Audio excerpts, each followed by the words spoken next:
படைத்தொரு உடலாகி உலகில் வந்தேன். அந்த உயிர் வினைகள் அறமோ மற்றோ அளித்த பதிவுகள் எல்லாம் என் சொத்தாச்சு. இந்த அருள் பிறவியில் முன்வினை அறுத்து எல்லையில்லா மெய்ப்பொருளை அடைவதற்கு எங்க ஸ்டார்ட் ஆகுதுன்னா பிறப்புல தொடங்குது. கொஞ்ச நாள் அப்படியே படிக்கிறோம், கொஞ்ச நாள் வேலைக்கு போகிறோம், அப்புறம் திருமணம் பண்ணுறோம், குழந்தைகள் பெற்றுக்கிறோம், அதுக்கப்புறம் அந்த குழந்தைகளுக்கு திருமணம் பண்ணுறோம். இப்படி எல்லாம் முடித்து ஒரு ஸ்டேஜில் வந்து மரணத்தை நோக்கி போயிடுறோம். சரி, இது எங்கே தொடங்குச்சு, எங்கே போய் முடியுது, நான் எங்கேருந்து வந்தேன், எங்கே போய் முடிய போகிறேன் அப்படிங்கிற கேள்வி நம்மள நிறைய பேருக்கு இருக்கும். நிறைய பேர் என்ன நினைப்பாங்கன்னா, எல்லாரும் பிறந்து இறக்கின்றோம், ஆனால் நான் இறந்த பிறகு எங்கே போக போகிறேன், என்னுடைய மூலம் எது அப்படிங்கிற கேள்வியை பல்வேறு விதமான கருத்துக்களாக வேத உபநிடத காலத்துல இருந்து பல்வேறு சித்தர்கள்ல இருந்து எல்லாரும் ஆராய்ச்சி செய்து சொன்ன விஷயங்கள் என்ன அப்படின்னா, பொதுவா 4 கருத்துக்கள் நம்ம எல்லாருக்குமே ஆழமா தெரிந்த விஷயங்கள் தான். சேர்ந்து படிக்கலாம். Super, very good. இதையெல்லாம் என்ன சொல்றோம்னா மகா வாக்கியங்கள்னு சொல்றோம். தனித்தனி மீனிங் அவங்க கொடுத்தாலுமே பொதுவான அர்த்தம் என்னன்னா, இறைவன் ஒருவனே. இறைவனிலிருந்து நம்ம எல்லாரும் என்ன வந்திருக்கோங்க, தன்மாற்றத்தில் வந்திருக்கோம். நம்முடைய முடிவும் நம் மரணத்தின் பின் எங்க போய் சேரணும்னா இறைவன் கிட்டதான். இதை ஒரே லைன்ல மகர்ஷி மிக எளிமையா கொடுப்பாரு. அண்டத்தில் கடவுள் என அழைக்கப்படுபவன் தான் பிண்டத்தில் உயிரென பேசப்படுகிறான். அப்ப நம்ம ஹிஸ்டரியை ஒரே லைன்ல முடிச்சிட்டாரு. எது தெய்வமாக இருக்கிறதோ அது எனக்குள்ளேயும் இருக்கிறது, எனக்கு வெளியிலும் இருக்கிறது. என்னுடைய தொடக்கமும் அதுவே, என்னுடைய முடிவும் அதுவே. அப்ப மனிதன் என்பவன் யார்? ஏன் அப்ப மனிதன் கிட்ட நல்லவங்க கெட்டவங்கிற வித்தியாசம் இருக்கு? எல்லாருக்கும் இறைத்தன்மை இருந்தாலும் ஏன் நெகட்டிவிட்டி அதிகம் இருக்கு அப்படிங்கிற கேள்விக்கு மகர்ஷி ரொம்ப அழகா ஒரு ஃபார்முலாவே கொடுத்துருவாரு. தெய்வத்தோடு களங்கம் சேரும் போது மனிதன் ஆகிறோம். எப்ப தெய்வத்தில் இருந்து களங்கம் குறைகிறதோ அப்ப நம்ம என்னமாயிரோங்க, மனிதன் கிட்ட இருந்து களங்கம் குறையும் போது தெய்வம் ஆயிடும். அப்ப இப்ப நம்ம புரிந்து கொள்ள வேண்டிய விஷயம், பெய்யற மழை ஒண்ணுதான். சேத்துல விழுந்தா சேத்து தண்ணி, ஆத்துல விழுந்தா ஆத்து தண்ணி, குளத்துல விழுந்தா குளத்து தண்ணி. வந்த இடம் ஒண்ணுதான். வந்த பாதையினால் செயல்பாடுகளினால் களங்கம் கூடியதனால் கொஞ்சம் இறைத்தன்மையிலிருந்து விலகி இருக்கும். ஆனா நம்ம எல்லாருக்கும் இருக்கிற ஒரே கேள்வி என்னன்னா, நான் எப்படி களங்கத்தை குறைத்து மீண்டும் அந்த தெய்வத்தன்மைக்கு உயர்வது, இறைவன் கிட்ட நான் எப்படி போய் சேரது? களங்கம் இல்லாத ஒரு நாள் வாழ்க்கையை திரும்பி பார்க்கும்போது நான் நல்லா தான் வாழ்ந்திருக்கேன் அப்படிங்கிற உணர்வு எனக்கு வரணும்னா என் வாழ்க்கை முறையை எப்படி வகுத்து கொள்ள வேண்டும், கொஞ்சம் எல்லாரும் எனக்கு சொல்லுங்க அப்படின்னு நம்ம முன்னோர்களை பார்த்து கேட்டோம் அப்படின்னா பல பேர் வாழ்ந்து வாழ்க்கை பாடத்தை எளிமையா அழகா சொல்றாங்க. அதுலயும் மகர்ஷி ரொம்ப அழகா இந்த லைன் பயன்படுத்துவார் பாருங்க. அறிவில் அறிவாய் நிலைத்து அறம் வகுத்தோர் அதை வாழ்ந்து காட்டினோர் நினைவு கூர்வோம். என்ன சொல்றாருன்னா, உங்க வாழ்க்கை எப்படி வாழணும் அப்படிங்கிறத நீங்க எங்க இருந்து எடுத்துக்கணும்னா, நமக்கு முன்னாடி யாரெல்லாம் இறைவனை உணர்ந்து, செகண்ட் லைன் தான் ரொம்ப முக்கியம், அந்த அற வாழ்க்கையை யார் கடைபிடித்தார்களோ, சும்மா வெறும் போதனையா இருக்கக்கூடாது, யார் பர்சனல் லைஃப்லையும் அதை கடைபிடித்தார்களோ அவர்கள் உங்களுக்கு என்ன வழிகாட்டுறாங்களோ அந்த பாதையில் நீங்கள் பயணம் செய்யுங்கள். மகர்ஷியோட 14 திட்டத்துல முக்கியமானது சிந்தனையோர் வழி வாழ்தல். சிந்தனை செய்து யாரெல்லாம் நல்வழியில் வாழ்ந்தார்களோ அந்த பாதையை நீங்க செலக்ட் பண்ணுங்க. அப்படிப்பட்ட மகான்கள் நமக்கு கொடுத்த அற்புதமான பாதை தான் என்னதுங்க, கர்ம யோகம். அப்ப இப்ப நமக்கு என்ன புரியுதுன்னா, என் வாழ்க்கை நிம்மதியா இருக்கணும், களங்கம் இல்லாமல் இறைத்தன்மைக்கு நான் உயரணும் அப்படின்னா கர்மயோக வாழ்க்கைப்படி நம்ம வாழ்க்கை என்ன பண்ணணுங்க, அமைத்து கொள்ள வேண்டும் என்பதுதான் நமது முன்னோர்கள், நம்ம வேதாத்திரி மகர்ஷி நமக்கு கொடுக்குற மிகப்பெரிய ஆலோசனை. சரி, இதோட மீனிங் என்ன? நம்ம இப்ப இதை 2ஆ பிரிக்கலாம். கர்மம் பிளஸ் யோகம். கர்மம் என்றால் என்ன சொல்றேங்க, செயல். 24/7 நான் என்னெல்லாம் செயல் செய்கிறேனோ அதுக்கெல்லாம் என்ன பேருங்க, கர்மம்னு சொல்றோம். யோகம் என்பது அறம். இப்ப நீங்க எனக்கு இன்னொரு மீனிங் சொல்லுங்க. செயல் என்பது என்ன நமக்கு தெரியும், அறம் அப்படின்னா என்ன? செயல் நமக்கு மீனிங் தெரியும். எப்படிப்பட்ட செயல் அறம் சார்ந்ததுன்னு சொல்லலாம்? ஒழுக்கம், கடமை. சூப்பர். அப்புறம் வெரி குட். அப்புறம் பரவாயில்ல, நிறைய பேர் அழகா சிந்திக்கிறோம். அறத்துக்கு எவ்வளவு அழகா மகரிஷி விளக்கம் கொடுக்குறாங்க பாருங்க. நன்மை செய்தல், எண்ணம் சொல் செயல் 3லும் தூய்மையாக இருத்தல். ஈஸியா சொல்லணும்னா, தனக்கோ பிறருக்கோ தீங்கு இல்லாத எண்ணம் சொல் செயலை நான் வாழ்க்கையில் கடைபிடித்தால் அற வாழ்க்கைப்படி வாழ்கிறேன் என்று அர்த்தம் இல்லையா? அது புரிஞ்சிச்சு இல்லையா? அப்ப கடமையில் அறம் இருக்க வேண்டும்னு சொல்றாரு. நீங்க எந்த சாக்கும் சொல்லக்கூடாது, இதனாலதான் இதை பண்ண அதனாலதான் இதை பண்ணன்னு சொல்லக்கூடாது. கண்டிப்பா அறத்தை ஃபாலோ பண்ணா மட்டும்தான் நாம் சிறப்பான கடமை செய்கிறோம் என்று அர்த்தம். சரி, இப்ப நமக்கு மீனிங் புரிஞ்சிருச்சு. இதை மகர்ஷி எப்படி எந்த கோணத்துல கர்ம யோகத்துக்கு புக்ல நிறைய விளக்கம் கொடுப்பாரு. இந்த வரிகள் மிக ஆழமா நம்ம மனசுல பதிய வைக்க வேண்டிய வரிகள். அவர் எப்படி யோசிக்கிறார் பாருங்க. விளைவை தெரிந்து கொண்டு வினைகளை முறைப்படுத்தி கொண்டு அறநெறியோடு வாழ்க்கக்கூடிய தவ வாழ்க்கை தான் என்னதுங்க கர்மயோகம். அவர் என்ன சொல்றாருன்னா, பிரசன்ட்ல நீங்க இருக்கீங்கன்னா ஃபியூச்சர்ல நான் இப்ப செய்யக்கூடிய செயலின் விளைவு எப்படியா இருக்கும்னு யோசிச்சுட்டு தான் நீங்க என்ன பண்ணணுங்க இப்ப செயலே செய்ய வேண்டும். அதுதான் முறையான கர்மயோகம். இப்ப நான் ஏதோ அவசரத்துல பண்றேன் அப்படிங்கிற மாதிரி இருக்கக்கூடாது. ஒவ்வொரு செகண்டும் இதனுடைய பின்விளைவு என்ன, இதுதான் விளைவறிந்த விழிப்பு நிலைன்னு சொல்வார். இதை விவேகானந்தர் எப்படி சொல்றாரு பாருங்க. சுயநலமின்மை மற்றும் நற்செயல்களை செய்வதன் மூலம் ஆன்மா சுதந்திரம் பெற வைக்கின்ற ஒரு நீதி நெறி கோட்பாடு தான் என்னதுங்க கர்மயோகம்.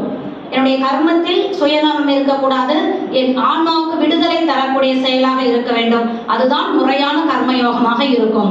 இவங்களாம் வாழ்ந்து நமக்கு போதித்த மிகப்பெரிய ரோல் மாடலா நம்ம எடுத்துக்க வேண்டியவங்க.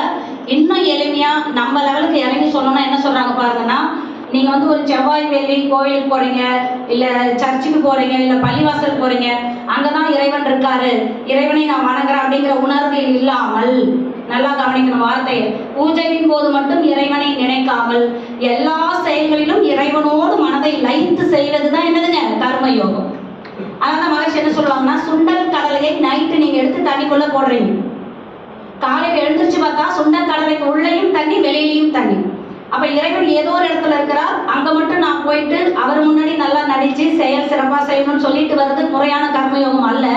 இப்ப நான் பேசுறேன், நீங்க கேட்கறீங்கன்னா இறைவனோடு கலந்திருக்கிறேன், இதுவும் முறையான கர்மயோகம். இறைவன் என்னுடைய கர்மத்தை கவனிக்கிறார் என்ற உணர்வோடு யார் செய்யறாங்களோ, அது சமையலா இருந்தாலும் விமானம் ஓட்டுறதா இருந்தாலும், என்னுடைய ஒவ்வொரு செகண்டும் இறைவனோடு நான் இணைந்திருக்கிறேன் என்ற உணர்வு தான் என்னதுங்க முறையான கர்மயோகம்னு சொல்றாரு. இததான் ரொம்ப அழகா திருமூலர் சொல்வார். கண்காணி இல்லென்று கள்ளம் பல செய்வார். அவர் என்ன சொல்றாருன்னா, உன்னை யாரும் பார்க்கல அப்படின்னும் போது உன் கர்மம் என்ன ஆகுதுங்க தவறா மாறுது. கண்காணி இல்லாத இடம் இல்லை காணும் கால், கண்காணியாக களம் தெங்கும் நின்றானை, கண்காணி கண்டா களவொழிந்தாரே. ஒரு முறையான கர்மயோகி என்பவர் இறைவன் எனக்குள்ள இருந்து என் கர்மத்தை கவனிக்கிறார் என்ற உணர்விற்கு வந்துவிட வேண்டும். அப்பதான் கர்மயோகம் என்னவா இருக்குங்க சிறப்பானதாக இருக்கும்னு சொல்றார். இப்ப என்னுடைய கேள்வி ஃபர்ஸ்ட் என்ன மகர்ஷி கிட்ட, ஏன்னா மகர்ஷியோட சீடர்கள் நம்ம, அவர் என்ன சொல்லுவாரு, சொல்லால் மட்டும் நம்பாதே சுயமாய் சிந்தி தெளிவாய். சொல்றது தலை மட்டும் ஆட்டக்கூடாது, நம்ம கேட்கணும், கேள்வி கேட்டே இருக்கணும், அவர் நமக்கு பதில் சொல்லிக்கிட்டே இருக்கணும். முதல் கேள்வி என்னன்னா, எனக்கு கர்மயோகம்னா மீனிங் புரியுது மகர்ஷி, நான் எந்த இடத்துல மிஸ்டேக் பண்றேன் அப்படிங்கறத நான் எப்படி கவனிக்கிறது? பிறர் என்னுடைய கர்மத்தில் தவறு இருக்குதுன்னு சுட்டி காட்டுவதற்கு முன்னால் நானாக எப்படி தெரிந்து கொள்வது? ஏன்னா எனக்கே என்னுடைய மிஸ்டேக் தெரிந்தால் தானே நான் தூய்மை அடைய முடியும். அப்ப எதெல்லாம் நான் கவனிக்கணும் அப்படின்னா, ஃபர்ஸ்ட் என்ன சொல்றாரு பாருங்க, நீ காலையிலிருந்து நைட்டு வரைக்கும் உன்னுடைய தேவைக்காக கர்மம் செய்கிறாய், அந்த தேவையோடு நிப்பாற்றையா இல்லை அளவை மீறி கர்மம் செய்கிறாயா என்பதை கவனின்னு சொல்றாரு. அது சாப்பிட்றதா இருந்தாலும் சரி, தூங்குறதா இருந்தாலும் சரி, ட்ரெஸ் போறதா இருந்தாலும் சரி, உடலில் உயிரை தக்க வைக்க தேவையை நிறைவு செய்ய நான் கர்மம் செய்கிறேன், இந்த உணர்வோடு நிப்பாட்டினீங்கன்னா முறையான கர்மயோகி. இல்ல ஒரு படி மேல போய் தேவைக்கு அதிகமாக நான் ஒரு செயலை செய்கிறேன் என்றால் நான் அறத்தில் இருந்து என்ன ஆகுறேங்க பிறர் வெளியே வந்துட்டு. இதை நம்ம கவனிச்சு கொஞ்சம் கொஞ்சமா என்ன பண்ணிக்கணுங்க, இங்க மிஸ்டேக் இருக்கு இங்க மிஸ்டேக் இருக்குங்கிறத திருத்திக்க முயற்சி எடுக்கணும்னு சொல்றாரு. நான் ஒரு சின்ன உதாரணம் கொடுக்குறேன். ஒருத்தர்கிட்ட கடவுள் வந்தாரோ, நீ ரொம்ப நாளா என்ன ஏதாவது வரம் கொடுங்கன்னு கேட்டுக்கிட்டே இருக்க, இன்னைக்கு உனக்கு ஒரு வரம் கொடுக்கலான்னு நான் முடிவு பண்ணிட்டேன், உனக்கு என்ன வேணுமோ கேள்வி. கிடைச்சது நல்ல ஒரு லக்குன்னு சொல்லி, எனக்கு நிறைய பணம், நிறைய நகை, நிறைய தங்கம், இதான் பொதுவாக நிறைய நபர்கள் கேட்பாங்க. அப்போ கடவுள் டக்குன்னு என்ன பண்ணாரோ, அந்த அறையில் இருக்கிற ஒரு டேபிளை கை நீட்டி காமிச்சு, இது இப்போ தங்கமாக மாறிடும். உடனே தங்கமாக மாறிடுச்சு. அந்த நபரை பார்த்து உனக்கு போதுமா அப்படின்னு கேட்டான், போகாது அப்படின்னாரு. பீரோவை காமிச்சு தங்கமாக மாறணும், மாறிடுச்சு. போதுமான்னு கேட்டார், போதாது அப்படின்னு. ஒவ்வொன்றையும் காமிச்சிட்டே இருக்காரு, எல்லாம் தங்கமாக மாறிக்கிட்டே இருக்கு. அப்போ கூட அவர் எதுவுமே எனக்கு பத்தலை, இன்னும் வேணும்னே சொல்றாரு. கடைசியாக கடவுள் வேற என்னதான் உனக்கு வேணும் அப்படின்னு கேட்கும்போது, நீங்க இப்படி எல்லாத்தையும் தங்கமா மாத்துறதுக்கு ஒரு விரல் வச்சிருக்கிறீங்கல்ல, அந்த விரலை மட்டும் என்கிட்ட கொடுத்துருங்க. எனக்கு எது எப்போ தங்கமா மாறணுமோ நானா என்ன பண்ணிக்கிறேன், தங்கமா மாத்திக்கிறேன். இந்த உணர்வு இருக்கின்ற வரை கர்மத்தில் என்ன இருக்காதுங்க, அறம் இருக்காது. போதும் என்ற மனம் வேண்டும் இல்லையா, ஏதாவது ஒரு எண்டு கோடு இருக்கணும் இல்லையா. அப்படியே சாப்பிடுவேன் அம்மான்னு சொல்லி இன்னும் வேணும் இன்னும் வேணும்னு தேடிக்கிட்டே இருக்கின்ற வரை நாம் அறத்தில் இருந்து தவறி நிறைய தவறுகள் என்ன பண்ணிக்கிட்டே இருப்போங்க, செய்துக்கிட்டே தான் இருக்கும். இதை கவனிங்கள்னு சொல்றாரு. செகண்ட் என்ன சொல்றாருன்னு கவனிங்க. நீ உன்னுடைய கர்மத்தை செய்யும் போது பலனை எதிர்பார்க்கிறாயா என்பதை கவனி. உதாரணம், நீங்க கீதை நிறைய படிச்சிருப்பீங்க, ப்ராக்டிக்கல் லைஃப்லயும் நமக்குள்ள நிறைய கேள்வி வந்திருக்கும். நல்ல ஆழ் மனசுல நம்ம போட்டுக்க வேண்டிய விஷயம் என்னன்னா, என்னுடைய கர்மாவில் என்னுடைய கடமையில் மட்டும்தான் எனக்கு அதிகாரம் இருக்குதே தவிர பலன் மீது எனக்கு அதிகாரமே இல்லை. இந்த இடத்துல ஆழமான ஒரு சத்தியம். அப்பவே விநாயகம் ஐயா ஒரு அழகான கண்ணதாசன் பாடல்ல சொன்னாரு, செயல் செய்யற உரிமை தான் நமக்கு, விளைவில் நமக்கு உரிமை இல்லை. ஏன்னா விளைவு யாரோடதுங்க, இறைவனோடது. இப்ப நீங்க ஒரு மரம் வைக்கிறீங்க, அது பலாமரமா இருக்கலாம், மாமரமா இருக்கலாம். நம்மளுடைய டியூட்டி என்னன்னா விதை போடுறது, தண்ணி ஊத்துறது, வேலி போடுறது, உரம் போடுறது, இது மட்டும் தான் நம்ம டியூட்டி. நான் தானே உன்னை வளர்த்தனேன் அப்படிங்கிறதுனால அதுக்கிட்ட போய் இந்த தேதியில தான் நீ பூ பூக்கணும், இந்த தேதியில தான் நீ காய் காய்க்கணுங்கிற சொல்ற அதிகாரம் நமக்கு இல்லை. இடத்துலயோ நான் இத்தனை பண்ணனே அத்தனை பண்ணனே எனக்கு பலன் இல்லையே என்ற கேள்வி கேட்கும் பொழுது கர்மத்தில் தவறு வருகிறதுன்னு சொல்றாரு. என்ன காரணம் அப்படின்னா, செயலில் ஈடுபாடு குறைந்து விடும். நீங்க ஒரு விஷயத்துல அங்க எதிர்பார்க்குறீங்க, பலன் எதிர்பார்க்குறீங்க, நான் இதை பண்ணனே நீ எனக்கு பண்ணு, அது வரலன்னும் போது நான் ஏன் அப்ப பண்ணணுங்கிற ஒரு கேள்வி வந்துருது இல்லையா. நான் ஏன் அப்போ உனக்கு சமைச்சு கொட்டணும், நான் ஏன் இங்க உழைச்சி கொட்டணும். அப்ப என்னுடைய செயலில் ஈடுபாடு குறையும் போது கர்மத்திலே என்ன ஆகுதுங்க, பாதிப்பு வந்தது. நான் ஒரு உண்மை நிகழ்ச்சி உங்க கூட ஷேர் பண்றேன். பாண்டிச்சேரியில ஒரு உயர் அதிகாரிங்கிறதுனால ஜனவரி 1 பொங்கல் தீபாவளிக்கெல்லாம் பார்த்தீங்கன்னா பணி செய்யக்கூடியவர்கள் எல்லாருமே அவர் வீடு தேடி வந்து பரிசு கொடுத்து ஆசீர்வாதம் வாங்கிட்டு போவாங்க. வருஷம் நடக்கும்.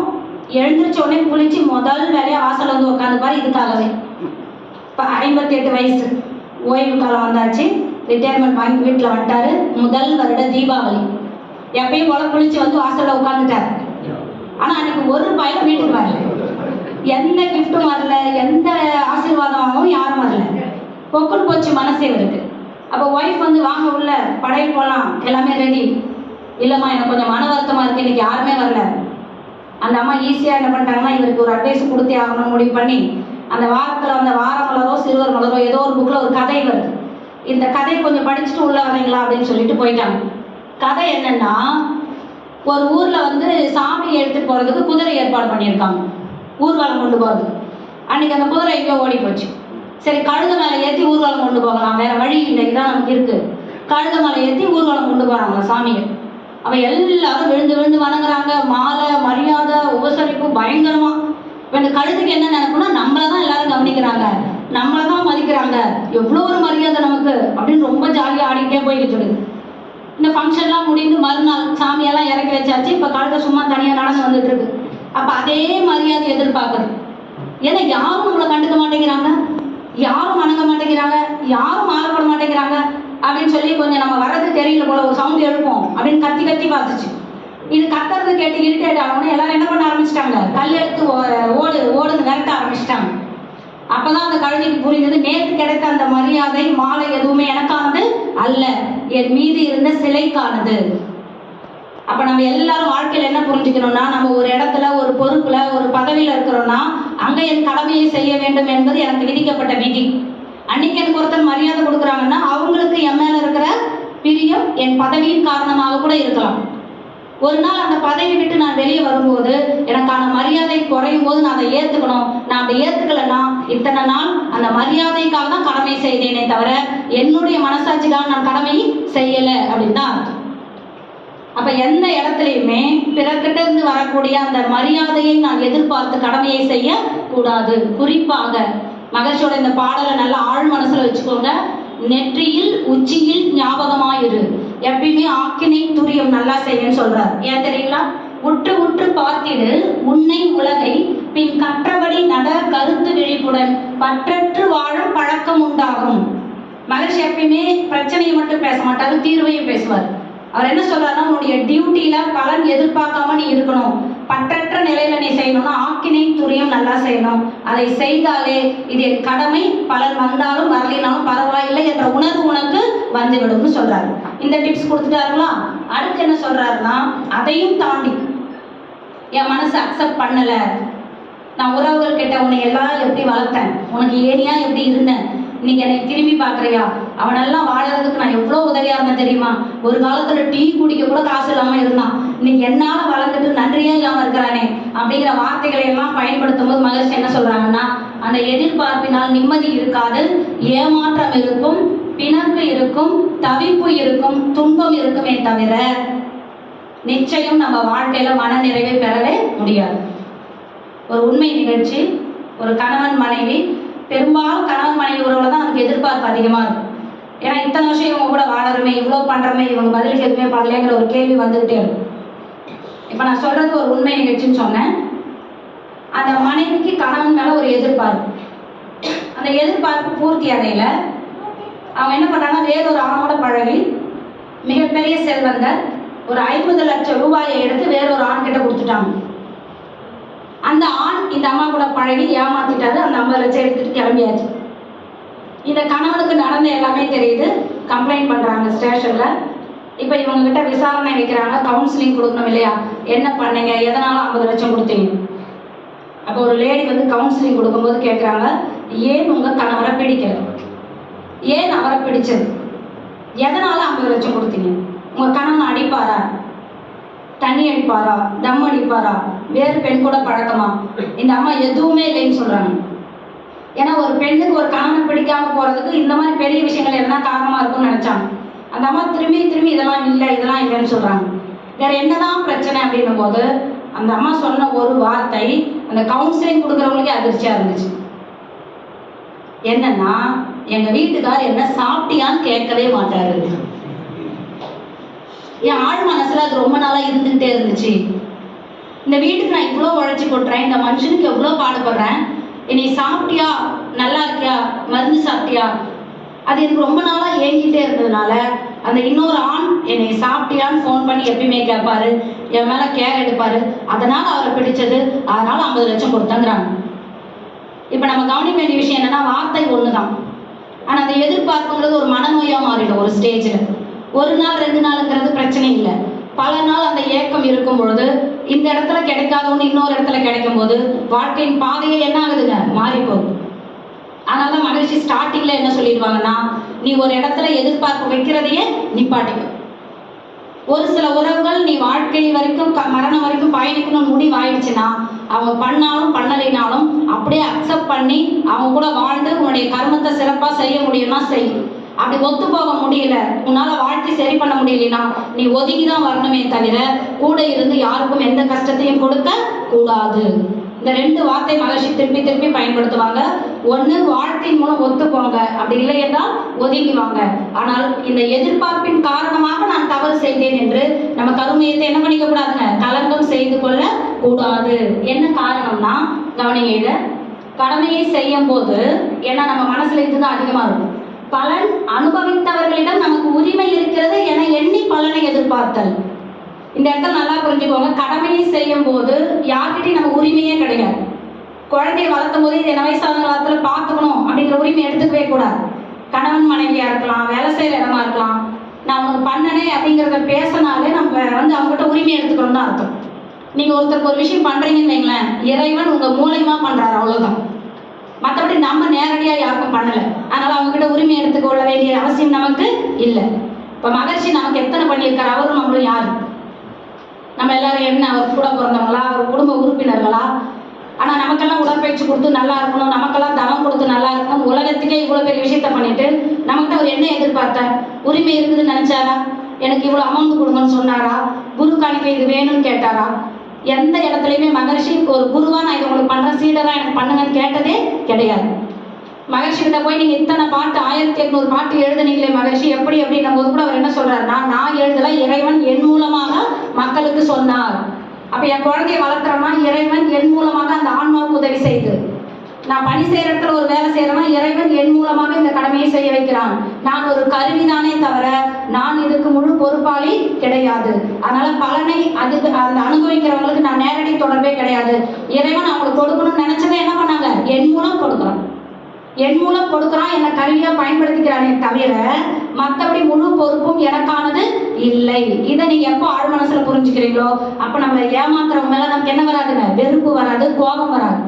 நமக்கு என்ன தோணும்னா, இறைவன் என் மூலம் பண்ண சொன்னார், பண்ணிட்டு இதுக்கான பலன் இன்னொருத்தர் மூலம் இறைவன் எனக்கு கொடுப்பார். இவங்க கொடுக்கணுங்கிறதுக்காக நான் ஏமாற்றப்பட்டேன்னு அர்த்தம் கிடையாது. ஏன்னா இறைவனுக்கு பேரறிவு இருக்கு, எதுவும் மிஸ் ஆகாது. எனக்கு கண்டிப்பா ஏதோ ஒரு இடத்துல இருந்து வரும். அந்த புரிதல் எப்ப வரும்னா தவத்துல தான் வரும். அப்படி இல்லாமல் இந்த வார்த்தையை கவனமா கேட்டுக்கோங்க. நீங்க ஒண்ணு இறைவன் அவங்களுக்கு பண்ண சொல்லி பண்றீங்க, ரெண்டாவது நீங்க யார்கிட்ட பலன் அனுபவிச்சீங்களோ அவங்களுக்கு தான் நீங்க திருப்பி பண்றீங்க. நம்ம ஒன்றும் சும்மா ஒரு ஃப்ரீயாலாம் யாருக்கும் பண்ணல. 3 கிலோ உடம்பு தூக்கிட்டு வந்தோம், அவ்வளவுதான். வேற ஏதாவது நமக்கு சொந்தமா சாப்பாடு போற ட்ரெஸ் எல்லாம் எதனா கையில கொண்டு வந்தோமா?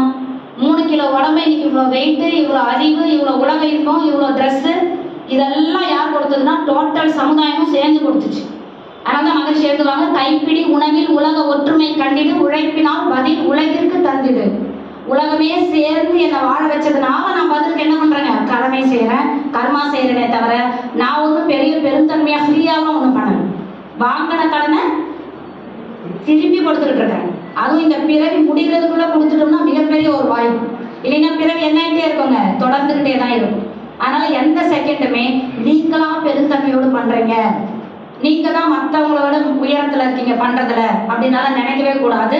ஒவ்வொரு செகண்டும் இறைவன்கிட்ட ஒரு விஷயம் பண்ண உடனே சொல்லிடணும், நான் வாங்கின கடனை என்னை நீங்க ஆணையிட்டபடி நான் என்ன பண்ணிட்டேன், சிறப்பாக செய்து விட்டேன்.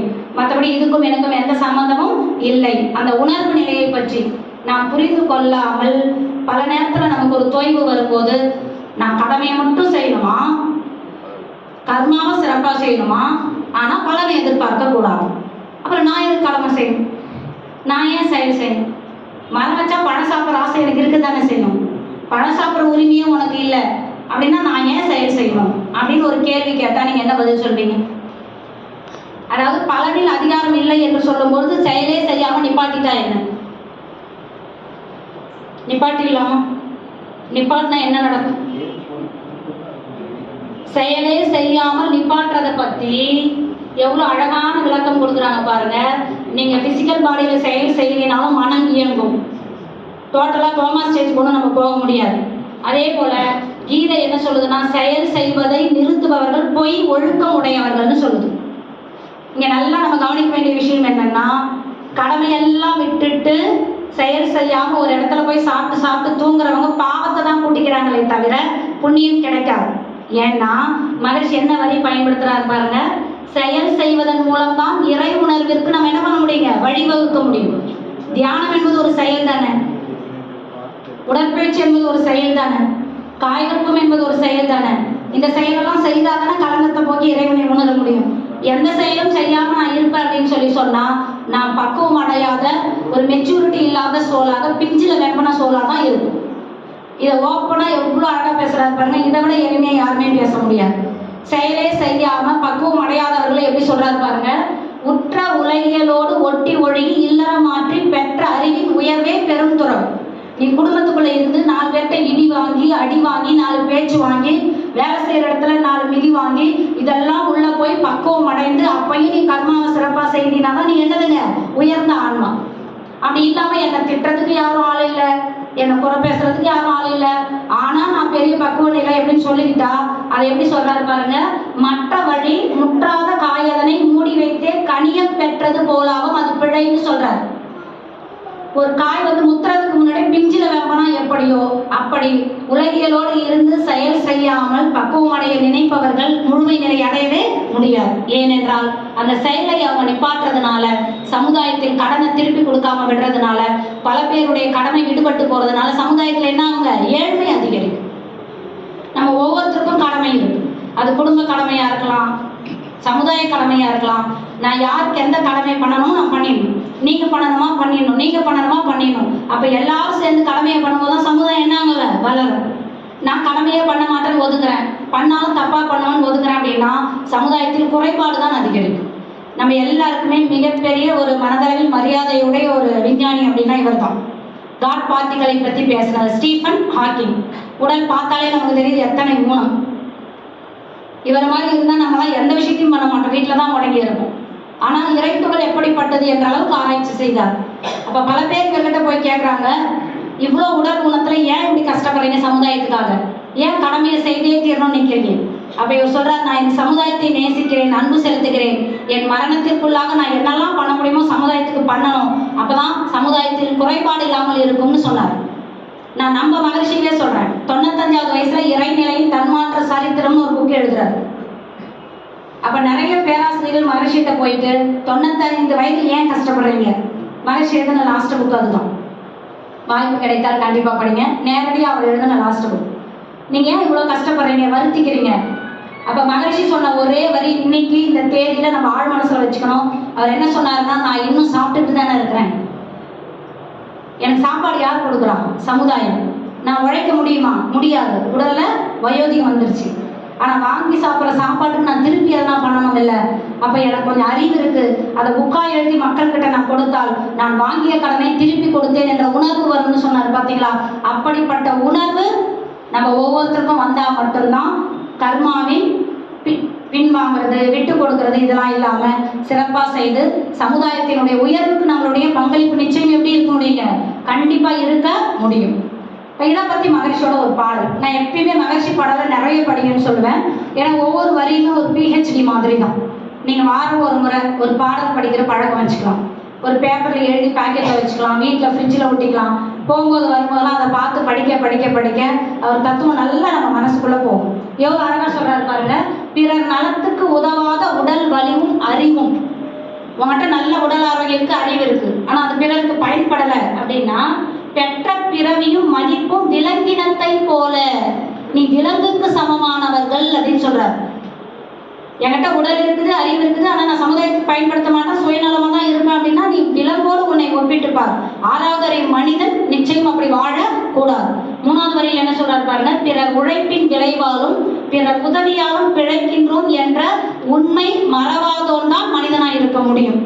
நான் என்னுடைய வாழ்க்கையில பிறரால தான் வாழறங்கிற உண்மை மறவாதவன் மட்டும்தான் மனிதனாக இருக்க முடியும். அந்த உணர்வோடு நன்றியோடு இருங்க, விளைவறிந்த விழிப்பு நிலையோடு கர்மாவை செய்யுங்கள்னு சொல்றாரு மகர்ஷி. பல ஸ்பீச்ல கர்மயோகத்துல வலியுறுத்தி சொல்றது இந்த 2 விஷயம் தான். ஃபர்ஸ்ட் என்ன இருக்கணும்னா, நான் ஒருத்தர்கிட்ட பலன் அனுபவிச்சேன்னா திருப்பி பண்ணணுங்கிற நன்றி இருக்க வேண்டும். இப்ப நன்றி உணர்வு அது எப்படி மகர்ஷி எளிமையா சொல்றாரு பாருங்க, தான் பெற்ற வாய்ப்புகள் நன்மைகள் எல்லாமே சமுதாயம் கொடுத்தது. அப்ப அந்த சமுதாயத்துக்கு நான் திருப்பி என்ன பண்ணேன், இதை நான் 2-3 உதாரணங்களோடு உங்களுக்கு சொல்றேன். நீங்க ஃபர்ஸ்ட் ஒரு விஷயம் நல்லா புரிஞ்சுக்கணும். ஒரு பணக்காரர் இருக்கிறார், அவர் ஒரு 10 பேரை படிக்க வைக்கிறார். அதுல ஒருத்தர் நல்ல பெரிய பதவிக்கு வந்துட்டார். அவர்கிட்ட இப்ப நிறைய பணம் வந்துருச்சு. அவர் அந்த நன்றியை வெளிப்படுத்தணும்னு நினைக்கிறார். அந்த நன்றி அவர் மீண்டும் அதே பணக்காரர்கிட்டே போய் வெளிப்படுத்தணும்னு நினைக்கிறார். ஆனா அவருக்கு பணமா வெளிப்படுத்த வேண்டிய அவசியம் இல்லை, ஏன்னா அவர்கிட்ட நிறைய பணம் இருக்கு.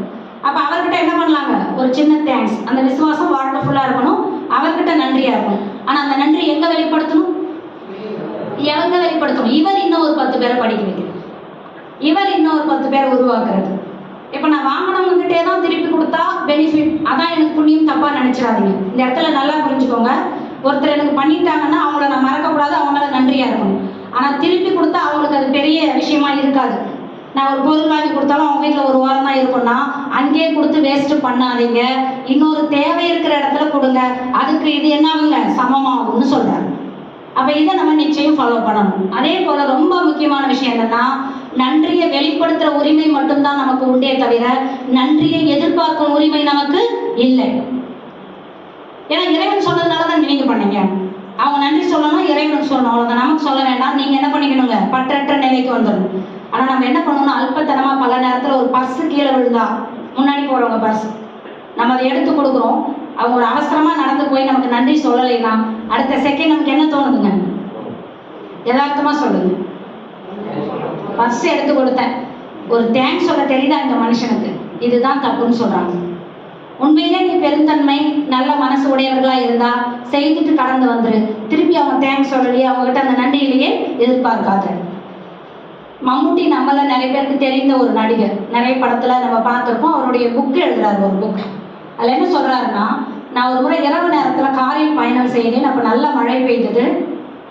அந்த மழையில ஒரு வயதான தாத்தா பேத்திக்கு உடம்பு முடியல, ஹாஸ்பிட்டல் போனோம், எனக்கு கொஞ்சம் நிப்பாட்டுங்க. நானும் நிப்பாட்டிட்டேன். பின்னாடி சீட்ல 2 பேரும் ஏறி உட்காந்துட்டாங்க. நான் ரொம்ப நேரமா வெயிட் பண்றேன். அந்த தாத்தா என்கிட்ட நீங்க ஒரு நடிகர் தானே, நல்லா நடிப்பீங்க, அதெல்லாம் சொல்லுவாரு. ஆனால் அந்த தாத்தா சொல்லவே இல்லை. அந்த குறிப்பிட்ட மருத்துவமனையும் வந்துருச்சு. நான் நிப்பாட்டினோடனே அவசரமாக இறங்கி பேத்தியை கூட்டிகிட்டு போய் ஒரு இடத்துல உட்கார வச்சுட்டு கடகடன்னு ஒரு நிமிஷம் இருங்கன்னு சொல்லிட்டு வேகமாக வந்தார். பைப்பில் இருந்து ஒரு கிழிந்த 2 ரூபாய் நோட்டு, அவர்கிட்ட அவ்வளோதான் இருக்குது, வசதி இல்லை. அதை வேகமாக எடுத்து என் கையில் கொடுத்து, தம்பி, அவருக்கு நான் வசதியானவனும் தெரியல, ப்ளஸ் நான் நடிகர்னும் தெரியல, ஆனால் காரில் வந்திருக்கேன், ஓரளவுக்கு வசதி இருக்குங்கிறத அவரால் கணிக்க முடியும். ஆனால் அவர் என்கிட்ட சொன்ன வார்த்தை என்னன்னா, தம்பி, இந்த 2 ரூபாய் தான் என் கையில் இருக்கு, நீ டீ குடிக்க வச்சுக்கிறியா அப்படின்னு சொல்லி கையில் திணிச்சுட்டு வேகமாக போயிட்டாரு. அந்த நிமிடம் என் மனதில் என்ன தோணுச்சுன்னா, நான் காரில் வரேன், என்கிட்ட வசதி இருக்குன்னு தெரிந்தாலும் அந்த 2 ரூபாய் எனக்கு பயன்படுமோ பயன்படாதோ என்ற உணர்வெல்லாம் இல்லாமல் அந்த சிறிது நேர பயணத்திற்கே அந்த மனிதர் எனக்கு நன்றி தெரிவிக்கணும். அந்த 2 ரூபாய் எடுத்து கொடுத்தது என்னை ரொம்ப மனதளவில் டிஸ்டர்ப் பண்ணி எடுத்து, இன்னைக்கு நான் என்னுடைய தேசிய விருதுகள்லாம் எந்த அறையில் வச்சிருக்கணும் அந்த அறையில் இந்த 2 ரூபாயை நான் செலவு செய்யாமல் வைத்திருக்கிறேன்னு சொல்லுவேன். அப்போ என்ன ஒரு பெருந்தன்மை பார்த்தீங்களா? அந்த வயதான பெரியவருக்கு எனக்கு இவங்க இந்த ஒரு சின்ன உதவி பண்ண நான் ஏதோ ஒன்று பண்ணிடணும். இது எவ்வளோ பெரிய விஷயம். அப்போ நம்ம வாழ்க்கையில் இதெல்லாம் பண்ணுறோமா? அந்த மதிப்பு நமக்கு இருக்குதா? அந்த மரியாதை இருக்கா? நம்ம அப்பா அம்மா கிட்டலாம் நம்ம அதை நிறைய பார்க்க முடியும். அவங்களுக்கு 1வது அந்த டீச்சரை அவங்க பார்த்தா எழுந்திரிச்சு போய் வணங்கி அவங்க காலில் விழுந்து அந்த நன்றியை வெளிப்படுத்தி, உங்களால் தான் நான் இன்னைக்கு இந்த நிலைமைக்கு வந்தேன் அப்படின்னு சொல்கிற மிகப்பெரிய ரோல் மாடலாக நம்ம பேரண்ட்ஸே இருக்கிறாங்க.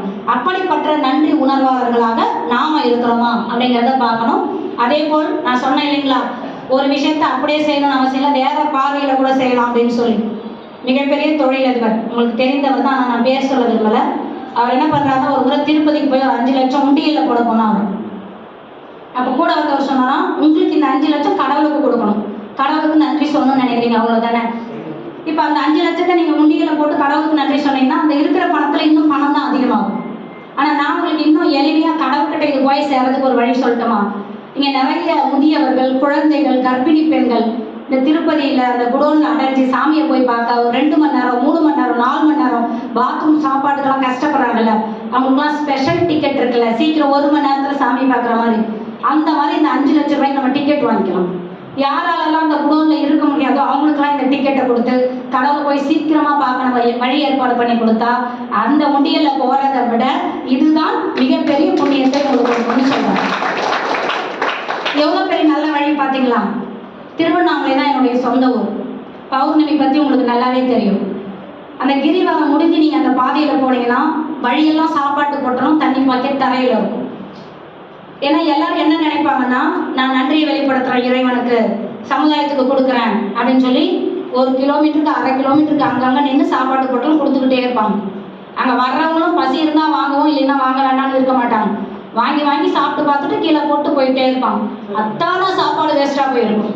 இது கண்டிப்பாக புண்ணிய கணக்கில் போகாது, பாவ கணக்கில் தான் போகும். ஏன்னா அங்கே தேவை இல்லையே. நான் நன்றியை வெளிப்படுத்தும் போது தேவை இருக்கிற இடத்துல தானே வெளிப்படுத்தணும். இது ஒரு அனாதை குழந்தைகளுக்கோ முதியோர் இல்லத்துக்கோ ஒரு பென்சில் பென் வாங்கி கொடுத்தா கூட எனக்கு புண்ணியம் கிடைக்கும். நான் பண்ணிட்டேன் அவ்வளோதான் எனக்கு வந்துடும் அப்படின்னு நினைக்க முடியாது. முறையோடு எங்கே பண்ணணுமோ அங்கே நன்றியை வெளிப்படுத்தினாதான் பலன் கிடைக்கும் நமக்கு. ஓகேங்களா? அடுத்தது ரொம்ப முக்கியம். இறைவன் நமக்கு கொடுக்குறார். டெய்லி என்ன கொடுத்தாலும் நன்றி சொல்லணும். அதை விட நான் முக்கியமாக என்ன சொல்லுவேன்னா, காலையில் எழுந்திரிச்சோடனே உயிரோடு இருக்கிறதுக்கே நன்றி சொல்லுவேன் இல்லையா? இறைவா என்னை உயிரோட வச்சிருக்கேன், ரொம்ப நன்றி. ஏன்னா இன்னும் கொஞ்ச நாள் நான் உயிரோடு இருந்தால் தான் கலங்கத்தை போக்க முடியும், உன்னை உணர முடியும். அதுக்கு ஒரு வாய்ப்பை இன்னைக்கு ஒரு நாள் எனக்கு கொடுத்துருக்கேன், நான் சரியாக பயன்படுத்திக்கிறேன். நைட்டு தூங்க போகிறதுக்கு முன்னாடி இன்னைக்கு என் கல்மையத்தை தூய்மை பண்ண எனக்கு வாய்ப்பு கொடுத்த நன்றி. இப்படி இறைவன்கிட்ட நம்ம நிறைய நன்றி சொல்கிறோம். அதையும் தாண்டி இறைவன் எனக்கு ஒரு ப்ரமோஷனோ ஒரு பணமோ ஏதோ ஒன்று கொடுக்கும்போது ஏதோ ஒரு கர்மா நான் நல்லா பண்ணியிருக்கேன், அதனால எனக்கு பண்ணியிருக்கேன் நன்றி. ஆனால் இதோட ஹைலைட்டாக மகேஷ் என்ன சொல்கிறாரு தெரியுங்களா? கொடுத்ததுக்கு நீ ஒரு முறை நன்றி சொன்னால் கொடுக்காததுக்கு 1000 முறை நன்றி சொல். ஏனென்றால் அது உனக்கு கிடைக்காமல் இருக்கின்ற வரை நீ நல்லா இருப்பேன் இறைவன் நினைக்கிறான். அதாவது இறைவன் ஒரு விஷயத்த பண்றதுக்கு பின்னாடி ரீசன் இருக்கும். அது கொடுத்ததுக்கும் இருக்கும், கொடுக்காததுக்கும் இருக்கும். கொடுத்தாதான் இறைவன் நல்லவன், கொடுக்கலைன்னா இறைவனுக்கு கண் இல்லை, ஏன் என்ன கொடுக்கல, அவங்களுக்கு கொடுத்தான் இவங்களுக்கு கொடுத்தான் எனக்கே கொடுக்கலன்னு இறைவனை வையக்கூடாது. ஏனென்றால் இறைவனுக்கு ஏதோ காரணத்தினால் நம்மளை பாதுகாக்கணுங்கிற உணர்வினால் அதை கொடுக்க விருப்பம் இல்லை. இன்னிலேருந்து நம்ம என்ன புரிஞ்சுக்கணும்னா, எனக்கு ஒன்றும் கிடைக்கல, அது எதுவாக வேணா வச்சுக்கோங்க. குடும்ப வாழ்க்கையில் நீங்கள் ஆரம்பித்து வேலை செய்கிற இடத்துல இருந்து இறைவன் உன்னை தடுக்கிறான் அப்படின்னா அதுக்கு பின்னாடி நம்ம மேலே இருக்கிற அக்கறை தான் காரணம். ஏதோ ஒரு அக்கறை இறைவனுக்கு நம்ம மேலே இருக்கு. அதை கொடுத்தா நம்ம பாதை மாறும், அதை கொடுத்தா களங்கம் அதிகரிக்கும், இந்த ஆன்மாவை சீக்கிரமா கொஞ்சம் சுத்தம் பண்ணி நம்ம கிட்ட கூப்பிட்டுக்கலாம் அப்படிங்கிறதுனால இறைவன் அதை என்ன பண்றாங்க, தடுத்து நம்மளை பக்குவப்படுத்துறான்னு புரிஞ்சுக்கணுமே தவிர இறைவன் மீது கோபத்தை வெளிப்படுத்த கூடாது. ஏனென்றால் இறைவன் கொடுக்கணும் முடிவு பண்ணிட்டா யாராலுமே தடுக்க முடியாது. சொல்லுவாங்கல்ல, கொடுக்குற தெய்வம் கூரைய பிச்சுட்டு கொடுக்கும். அப்போ கொடுக்குற ஐடியா இல்லைன்னா ஏன் அதை அக்செப்ட் பண்ணிக்க முடியல?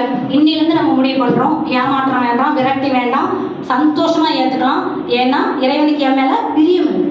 கொடுக்கும்போது இருக்கிற பிரியத்தை விட கொடுக்காத போது இருக்கிற பிரியம் ரொம்ப அதிகம். ஏன்னா என்னை இன்னும் சீக்கிரமாக தூய்மைப்படுத்துகிறான் அப்படிங்கிற உணர்வுக்கு வந்துட்டோம்னா அந்த ஏக்கம் இருக்காது. ஓகேங்களா? அடுத்ததாக விளைவறிந்த விழிப்பு நிலை. ஒரு செயல் செய்யும் பொழுது இதனுடைய பின்விளைவு என்ன? இப்போ மகரிஷியை நம்ம பார்க்க போகிறோம், மேலே ரூமில் போய் அவர் கூட பேசுகிறோம் அப்படின்னா மகரிஷி அந்த சின்ன சின்ன வார்த்தை பயன்படுத்துறதுலேருந்து நம்ம அங்கே போய் நிற்கும் போது அவர் அவ்வளோ பெரிய மகான். அவருக்கு வலது பக்கம் இடது பக்கம்லாம் வரிசையாக சேர் போட்டிருப்பாங்க. நம்ம எல்லாரும் அவரோட வயது கம்மியானவங்க, சீடர்கள். ஆனால் அவர் கண்டிப்பாக உக்காருங்க உக்காருங்கன்னு திரும்பி திரும்பி சொல்லுவார். உக்காரணும், உக்கார்ந்த பிறகுதான் பேசவே ஆரம்பிப்பார். நிற்க வச்சு ஒருத்தரையும் பேசுனதில்ல, தரையில் உட்கார வச்சு ஒருத்தரையும் பேசுனதில்ல, சேர்ல உட்கார வச்சு பேசுவார். எல்லாரும் ஏதாவது சாப்பிட கொடுங்கன்னு சொல்றார். இது எல்லாமே அந்த விழிப்பு நிலையோடவே இருப்பார். எப்பயுமே விழிப்பு நிலையோடவே இருப்பார். யார் மனசும் சங்கடப்பட்டுறக்கூடாது. அதே நேரத்தில் அந்த செவ்வாய் புதன்ல ஒரு மணி நேரம் பேசுவார். மாலையில் 5 to 6 பேசுவார். அப்போ நிறைய 100-500 பேர் பக்கம் வந்து அவர் ஸ்பீச்சை கேட்க வருவாங்க. அப்போ அந்த 1 மணி நேரம் பேசி முடித்த பிறகு மீண்டும் அவர் ரூமுக்கு போகும்போது இன்னைக்கு எல்லா கருத்தையும் முறையாக சொன்னா, எல்லாரும் கவனமாக கேட்டாங்களா, நான் ஏதாவது மிஸ் பண்ணிட்டேனா, திருப்பி நாளைக்கு ஏதாவது சேர்த்து சொல்லணுமான்னு ஒரு குரு தன் கூட வர பேராசிரியரை கேட்குறாருன்னா எந்த அளவுக்கு ஒரு விழிப்பு நிலை. என்னுடைய செயலை விழிப்போடு செய்யணும், செயலை விழிப்போடு செய்யணுங்கிற கவனம் இருந்துச்சு அவருக்கு. நம்ம அலட்சியமாக செயல் செய்யக்கூடாது. பாடிகளில் நிறைய பேர் மௌனம் பேச்சு போட்டிருப்பாங்க, நிறைய பேர் பேசிக்கிட்டே இருப்பாங்க. ஒரு சிலர் நல்ல ஆழமாக மௌனம் இருப்பாங்க. இப்போ 5 நாள் ஃபவுண்டேஷன் வரவங்க எங்கள்கிட்ட வந்து கேட்பாங்க, மௌனம் அப்படின்னா பேசாமல் இருக்கிறது தானே மேடம், ஆனால் அவங்களாம் ஏன் மௌனம் பேச்சு போட்டு பேசிக்கிட்டே இருக்கிறாங்க? அப்போ என்னென்னா அவங்களுக்கு விழிப்பு நிலை இல்லை. நான் ஏன் மௌனம் இருக்கிறேன், எதுக்காக இந்த பேட்ச் போட்டிருக்கேன், நான் மௌனம் பேட்ச் போட்டு பேசினா புதிய நண்பர்கள் என்ன நினைப்பாங்க, அவங்களுக்கு நம்ம ஒரு தப்பான வழிகாட்டியாக மாறமேங்கிற ஒரு விழிப்பு நிலை இல்லை. அப்போ நம்மளுடைய விழிப்பு நிலை இல்லாததுனால் நம் கர்மம் மட்டும் தவறாகலை, பிறருக்கும் நம்ம என்ன பண்ணுறோங்க, தவறான ஒரு முன்னுதாரணமாக மாறிடும். ஒரு 4 பேர் மௌனம் இருக்கிறாங்க. காலையில் ஸ்டார்ட் பண்ணாங்க 10 மணிக்கு 6 மணி வரைக்கும். 5 நிமிஷம் முன்னாடி ஒரு நபர் சொன்னாராம், இன்னும் மௌனம் முடிய 5 நிமிஷம் தான் இருக்கு அப்படின்னாரு. முடிஞ்சிருச்சு மௌனம். 2வது நபர் சொன்னாராம், அதுக்குள்ள ஏண்டா பேசின நீங்க அப்படின்னாரு. அவர்தான் முடிஞ்சிருச்சு. 3வது நபர் சொன்னாராம், அவங்க தான் பேசினானா நீயே எதுக்குடா பேசல அப்படின்னாராம். அதுவும் முடிஞ்சிருச்சு. இப்ப ஹைலைட்டா அந்த 4வது நபர் தான். அவர் என்ன சொன்னாரா, நல்லா கண்ணை மூடி கை கோத்து உட்காந்து நீங்க எல்லாரும் பேசிட்டீங்கடா, நான் மட்டும்தான்டா இன்னும் பேசல அப்படின்னா அவர்தான் முடிஞ்சிருச்சு. அவ எங்க இருக்குது விழிப்பு நிலை? அதுதான் எனி டைம் இறைவன் கண்காணிப்புல இருக்கிறோம். நமக்குள்ளேயும் இதுலயும் கேமராவா இருக்கிறாங்க. உணர்வு இருந்தாதான் என்ன இருக்குங்க, விழிப்பு நிலை இருக்கும். ஓகேவா? அடுத்தது இது ரொம்ப முக்கியமான பாயிண்ட்டுங்க. நம்ம கர்மத்தில் உயர்வானது தாழ்வானது என்றும் எதுவும் இல்லை. அது எதுவா இருந்தாலும் நம்ம பாத்ரூம் கிளீன் பண்ணுறதுல ஆரம்பித்து ஒரு விஞ்ஞானியாக இருந்தாலும் ஒரு மெய்ஞானியாக இருந்தாலும் நான் தான் சிறப்பான செயல் செய்கிறேன், நீ தாழ்வான செயல் செய்கிறேன்னு கிடையாது. நான் தாழ்வானவங்க நீங்கள் உயர்வானதுன்னு கிடையாது. அது எந்த கடமையாக இருந்தாலும் அதை நீ பண்ணணும், அவ்வளோதான். அந்த ரோலுக்கு நீ வந்துட்டீங்கனாலே அது முழுசாக நம்ம என்ன பண்ணிக்கணுங்க, அர்ப்பணிச்சுக்கணும். ஏன்னா என்ன வார்த்தை சொன்னாங்க, செய்யும் தொழிலே தெய்வத்துக்கு சமமானது. இந்த பிறவியில நான் இந்த செயல் மூலமா தான் இறைவனை அடைய போறணும் போது அந்த தொழிலை முதல்ல என்ன பண்ண தெரியணுங்க, மதிக்க தெரியணும், வணங்க தெரியணும், போற்ற தெரியணும். என் விதி இந்த வேலையில வந்து நான் சிக்கிக்கிட்டேன், என் தலையெழுத்து இங்க வந்து நான் மாட்டிக்கிட்டேன் அப்படின்னா நீங்க அதை விரும்பல, அப்ப நீங்க கண்டிப்பா சின்சியரா இருக்க மாட்டீங்க. அதனால அந்த கர்மத்தில் சிறப்பு இருக்கவே இருக்காது. ஒரு மிகப்பெரிய ஒரு உதாரணம் சொல்ற பாருங்க, கீதையில கிருஷ்ணர் முன்னாடி இருக்காரு, அர்ஜுனன் பின்னாடி இருக்காரு. போர்ல கிருஷ்ணர் கடவுளாகவே இருந்தாலும் அவருக்கு விதிக்கப்பட்டது தேர் ஓட்டுறது, அது அவருடைய கடமை, சிறப்பாக செய்கிறார். அர்ஜுனன் ஒரு பெரிய சவுண்டு போரில் இருந்துக்கிட்டே இருக்கும் இல்லையா, நீங்கள் வலது பக்கம் போங்க இடது பக்கம் போங்கன்னா கிருஷ்ணருக்கு காதில் சரியாக விழுக மாட்டேங்குது. அப்போ கிருஷ்ணர் வந்து வலது பக்கம் போங்கன்னா இடது பக்கம் போகிறது, இடது பக்கம் போங்கன்னா வலது பக்கம் போகிறது. அப்போ அர்ஜுனன் சொன்னாராம், ஏன் நான் சொல்கிறது உங்கள் காதில் விழுக மாட்டேங்குது, இந்த சவுண்டில் கேட்கவே மாட்டேங்குது, நீங்கள் தப்பு தப்பாக போகிறீங்க. அப்போ கிருஷ்ணர் ஒரே செகண்ட் யோசிச்சு சொன்னாராம், நீ உன்னுடைய 2 காலையும் எடுத்து என்னுடைய 2 தோள் மேலையும் வச்சுக்கோ. இதுக்கு மேலே நீ வாயால பேசாது. நான் வலது பக்கம் போகணும்னா உன் கால் கட்டை விரலால என் வலது கால் ஆட்டி நான் வலது பக்கம் திரும்புறேன். இடது பக்கம் போகணும்னா இடது காதை ஆட்டி இடது பக்கம் திரும்புறேன். அப்போ நான் சரியா என்னுடைய செயலை செய்ய முடியும்னு சொன்னாராம். இந்த இடத்துல நமக்கு என்ன சொல்ல வராங்கன்னா, கடவுளாவே இருந்தாலும் ஈகோ இல்லாமல் அர்ஜுனன் தன்னை விட சிறியவன் தானே அப்படின்னு எல்லாம் நினைக்காம கால் எடுத்து மேலே வச்சு உரிமை கொடுத்து காதாடுற வரைக்கும் ரைட்ஸ் கொடுத்தாருன்னா காரணம் தன்னுடைய கடமையை நான் என்ன பண்ணணுங்க, சிறப்பாக செய்யணுங்கிறதுனால தான். இந்த இடத்துல நான் உயர்வானவன் நீ தாழ்வானவன் நீ சொல்லி நான் கேட்கறதா, நீ யார் எனக்கு அப்படிங்கிறதெல்லாம் இல்லை. அந்த ரோல் நான் எடுத்துட்டேன்னா நான் பண்ணி தான் ஆகணும். நீ எல்லாம் ஒரு ஆளா, நீ எல்லாம் நேற்று மழையில முளைச்ச காலம், இதெல்லாம் எங்கிருந்து வார்த்தை வரும் அப்படின்னா அந்த ரோல்ல நான் என்ன பண்ணிக்கலங்க, என்னை அர்ப்பணிச்சுக்கல அப்படிங்கும் போது அந்த வார்த்தை வரும். அது கண்டிப்பா தவறானது. அதனால்தான் விவேகானந்தர் ரொம்ப அழகா சொல்லியிருப்பாரு, நீ எண்ணி துணிந்த பின் உன்னை உலகம் முழுவதும் வாளெடுத்து எதிர்த்து நின்ற போதிலும் கொண்ட கருமத்தை கைவிடாதே. நீ ஒரு டியூட்டியில இருக்கிறன்னா மற்றவங்க உன்னை போற்றவும் செய்யலாம் தூற்றவும் செய்யலாம், ஆனால் என் கர்மம் இது, நான் இதிலிருந்து விட்டு கொடுக்க மாட்டேன். தூற்றுவோர் தூற்றட்டும் போற்றுவோர் போற்றட்டும் எல்லாம் பறந்த அவனுக்கே. என்னுடைய கடமையை நான் விரும்பி செய்கிறேன். உங்க பார்வைக்கு அது அசிங்கமா தெரியுதுன்னா எனக்கு பிரச்சனை இல்லை, எனக்கு பிடிச்சிருக்கு நான் செய்கிறேன். அந்த ஒரு உணர்வோடு நீங்கள் செய்யுங்கள்னு சொல்றாரு. இப்போ நாம மகரிஷிகிட்ட அடுத்து இன்னும் கொஞ்சம் எளிமையா பாயிண்ட்ஸா எங்களுக்கு சொல்லுங்க, நாங்கள் கர்ம யோகத்தை முறையா ஃபாலோ பண்ண அப்படின்னா ஒரு 10 பாயிண்ட்ஸ் சொல்லுவார். இது வந்து ரொம்ப பேஸ். இதை நம்ம வாழ்க்கையில இன்னைக்கு 4ஆம் தேதி இல்லையா, இன்னிலிருந்து ஸ்டார்ட் பண்ணி இந்த 10ஐயும் ஃபாலோ பண்ணுறோமான்னு செக் பண்ணிக்கணும். ஃபர்ஸ்ட் பாயிண்ட் என்ன சொல்றாருன்னா, அன்னை தந்தை குரு ஆட்சி தலைவரை மதித்து வாழணும். இதை ஒரு பயிற்சி அன்பர்கள் புதிய அன்பர்கள்கிட்ட நம்ம பேசுறோம்னா, அன்னைய தந்தைய குருவை இதெல்லாம் எங்களால் ஏற்றுக்க முடியுது, ஆட்சி தலைவரை நாங்கள் ஏன் மதிக்கணும், மதிக்கக்கூடிய வகையில் அவர்கள் இல்லையே நாங்கள் ஏன் மதிக்கணும் அப்படின்னு ஒரு கேள்வி கேட்பாங்க. மகேஷ் ஒரே லைன்ல சொல்லுவார், வாழ தெரியாதோர் வாழுகின்ற நாட்டில் ஆள தெரியாதோர் ஆட்சியே நடைபெறும். அவங்கள மட்டும் குற்றம் சொல்றதுக்கான ரைட்ஸ் நமக்கு இல்லை. முதல்ல நமக்கே வாழ தெரியல, அதனால ஆட்சி தலைவர்கள் சரியில்லை. ஆனா நீங்க இன்னில இருந்து அந்த ஆட்சி தலைவர்களையும் வாழ்த்த ஆரம்பிச்சிட்டீங்கன்னா, ஐயா விநாயகமை அழகா சொன்னாங்க பாருங்க, வாழ்த்த ஆரம்பிச்சிட்டோம்னா நாமளும் மன தூய்மை அடையலாம், ஆட்சி தலைவர்களுக்கிட்டே மனமாற்றம் வரும், நம்ம எதிர்பார்க்கிற சமுதாய மாற்றம் வரும். ஏன்னா மகர்ஷி ஒரு அழகான லைன் சொல்லுவாரு, உலகிலுள்ள பொறுப்புடைய தலைவர் எல்லாம் உயிரறிவை உள் உணர்வாய் பெறுதல் வேண்டும். ஒவ்வொரு தலைவர்களும் உயிரை உணரும் போது நிச்சயம் சமுதாய மாற்றம் வரும். அதுக்கு நம்மள மாதிரி இருக்கிறவங்களாம் தலைவர்களை என்ன பண்ணணுங்க, வாழ்த்தணும், வெறுக்கக்கூடாது. வாழ்த்தனா மட்டும்தான் மாற்றம் வரும்.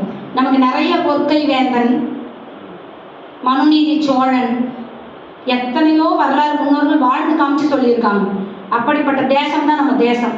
ஏதோ ஒரு காரணத்துக்காக முறை தவறக்கூடிய ஒரு சில தலைவர்களால் எல்லா தலைவர்களையும் நம்ம வெறுக்க கூடாது. எல்லா தலைவர்களும் நல்ல பாதையில் போகணுங்கிற வாழ்த்தக்கூடிய பழக்கம் நமக்கு வரணும்னு சொல்றாரு. ஓகேங்களா? செகண்ட் நல்லா கவனிக்கணும், இறைநிலை எங்கும் எனது அறிவின் உட்பொருளாக உள்ளது என்பதை உணர்தல். இந்த இடத்துல வார்த்தையை நல்லா புரிஞ்சுக்கோங்க, படித்தல்னு சொல்லல மகர்ஷி, உணர்தல். ஏட்டு சுரக்காயா இருக்கக்கூடாது, அதை ஃபீல் பண்ணணும். ஒருத்தர் என்ன பண்ணாங்க, சிவனுக்கு நல்ல வழிபாடு பண்ணிக்கிட்டே இருந்தார், காட்சியே தரல, கோபம் வந்துருச்சு, சிவனை தூக்கி பரண மேலே போட்டார், விஷ்ணுவோட சிலையை வச்சு வணங்க ஆரம்பிச்சிட்டார்.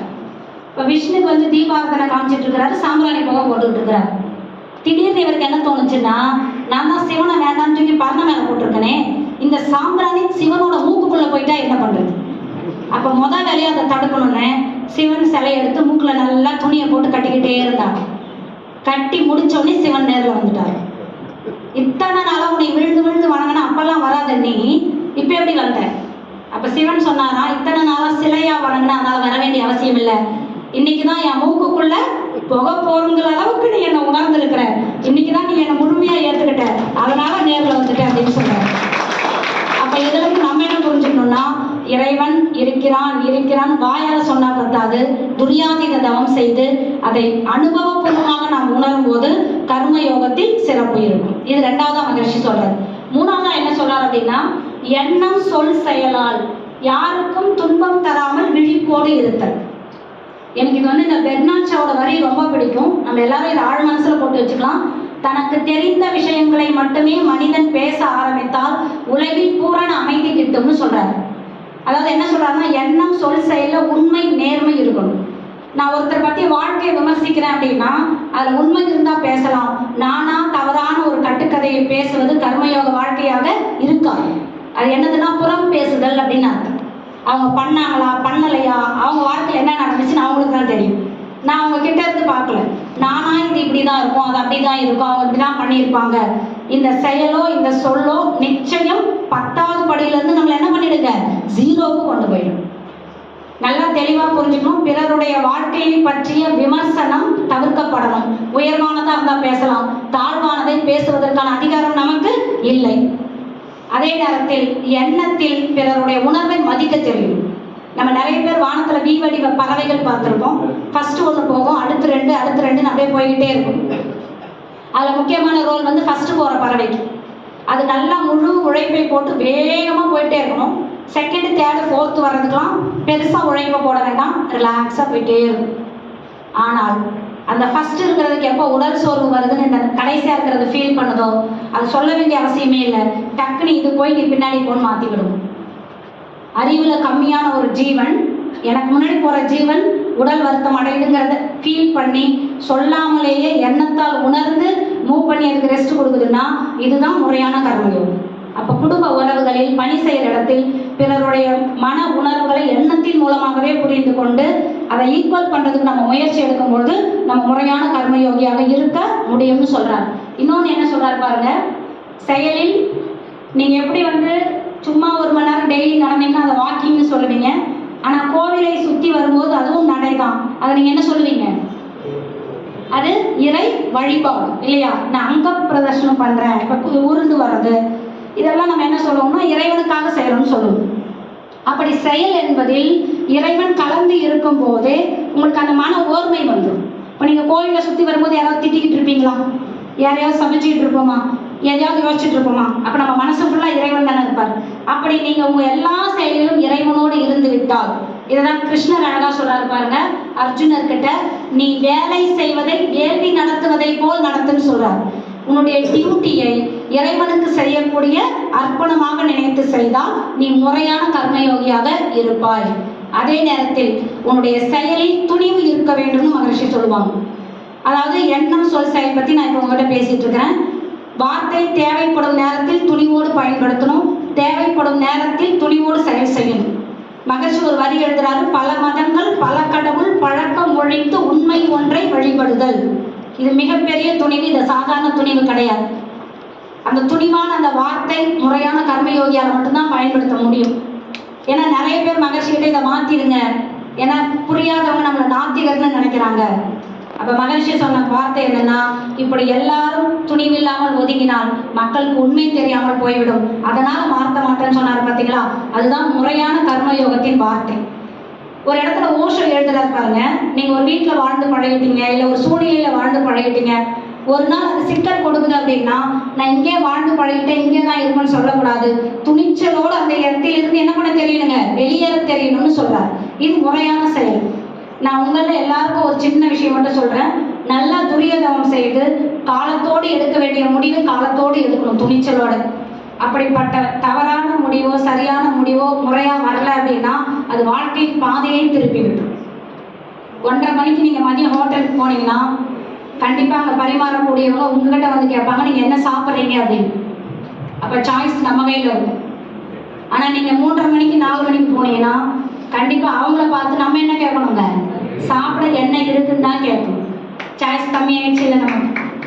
சரியான நேரத்தில் போகும்போது எத்தனையோ வாய்ப்பு எனக்கு இருக்கு, தவறான நேரத்தில் போகும்போது எனக்கான வாய்ப்புகள் என்ன ஆகி போகுதுங்க, குறைஞ்சு போகுது. அப்ப செயலில் சரியான நேரத்தில் செய்கிறேனா, சொல்லை சரியான நேரத்தில் பேசுகிறேனா, எண்ணத்தை சரியான நேரத்தில் போடுகிறேனா, இதில் கவனம் இருக்கணும். ஓகேங்களா? அடுத்தது உணவு, உழைப்பு, உறக்கம், பாதுகாப்பு, எண்ணம் 5இல் அளவுமுறை காத்தல். ஒரு முறை ராமகிருஷ்ணன் பரமஹம்சர் கிட்ட ஒரு சீடர் வந்து எனக்கு ஞானம் பெற வேண்டும் என்ற விருப்பம் இருக்குது, வழிகாட்டுங்கள்னு சொன்னாங்க. ராமகிருஷ்ண பரமஹம்சர் அப்படியே ஸ்கேன் பண்ணிடுவார். ஏன்னா இவங்களாம் மகான்கள் இல்லையா, பார்த்தோன்னே தெரியும் நம்ம தேர்வுமா தேர மாட்டோமாங்க.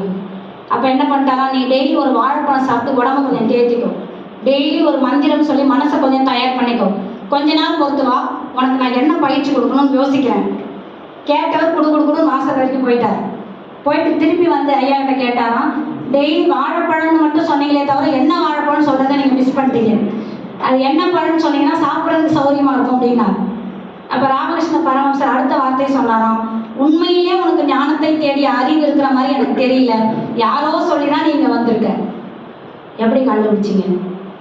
உண்மையிலே உனக்கு ஞானத்தை தேடி அறிவு இருந்தால் நீ முதல் கேள்வி என்ன மந்திரம் சொல்ல வேண்டும் என்று கேட்டிருப்பாயே தவிர என்ன வாழைப்பழம் சாப்பிடணும்னு கேட்டிருக்க மாட்டேன்.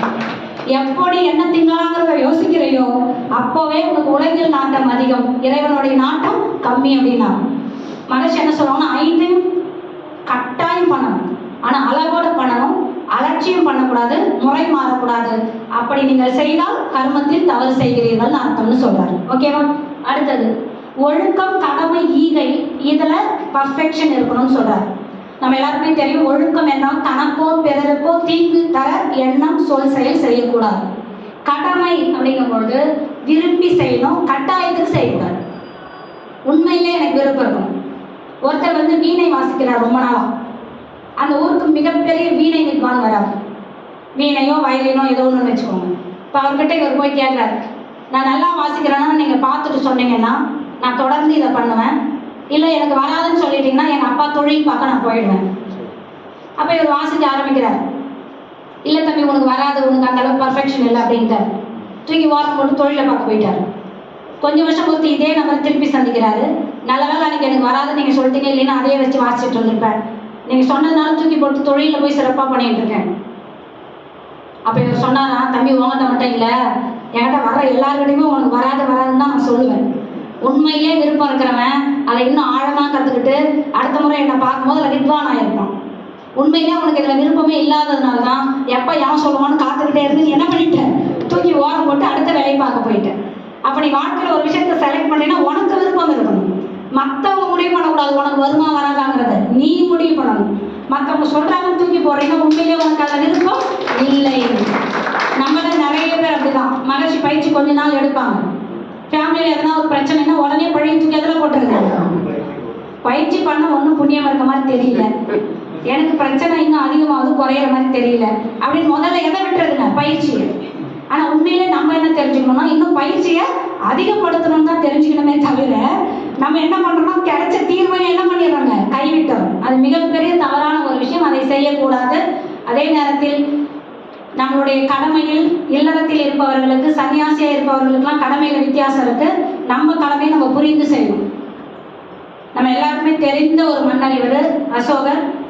வாழ்க்கையில் மிகப்பெரிய ஒரு மிஸ்டேக் பண்ணார். எங்கன்னா போர் நடக்குது, அவர் தான் அரசர், அரசருக்குன்னு கடமை இருக்குதுல்ல, போர் நல்லா சிறப்பாக முடிச்சு ஜெயிக்கணும், மக்கள் காப்பாற்றணும்.